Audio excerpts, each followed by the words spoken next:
You know the cliché about afternoon sessions, especially the first ones. They are the most difficult ones because it's now up to us to keep you awake. Your stomach is working. I hope your brains are also still working. So we'll do our utmost to keep you alive and kicking. And the subject of this first afternoon session should guarantee a lively debate, even I hope, with some of you in the room, because the subject is peace and journalism. Now, this morning, in both of the panels, we heard several speakers making all kind of remarks or demands even on journalists and on the media and their responsibility in not creating problems, but even one step further in encouraging peace and quietness.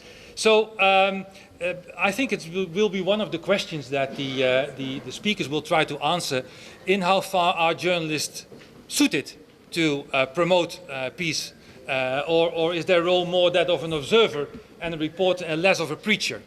I think that some of the questions and some of the recommendations this morning on journalism were understandable and well-grounded, but not so easy to put into practice. Especially not in a period where, and I think we should be aware of that when we listen to the three speakers, especially not in a moment in time where media almost all over the world are in quite a dire state. There is, maybe with some exceptions, there is a growing pressure in many countries by governments on their media.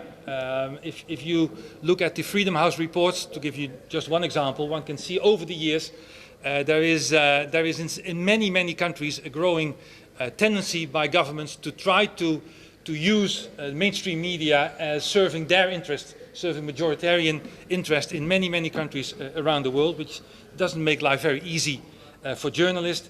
There's at the same time a commercial pressure more and more by media owners who find it more and more difficult to make money in printing newspapers or producing television programs. With the shift to social media, mainstream media, newspapers, television channels are, it seems to be a bit crushed in between, facing the competition of social media, having on the other hand their owners demanding or asking them to keep on making money, which doesn't make life very easy on many journalists. One very morbid example of how journalists are being manipulated is, of course, the fact that some of them are being beheaded to provoke their governments to intervene. I mean, that is what we've been seeing, unfortunately, in Syria, in Iraq. These are all examples where journalists are the victims of aggressive policies, either by their governments, by people who capture them or hijack them, or by competitors who make life difficult on them.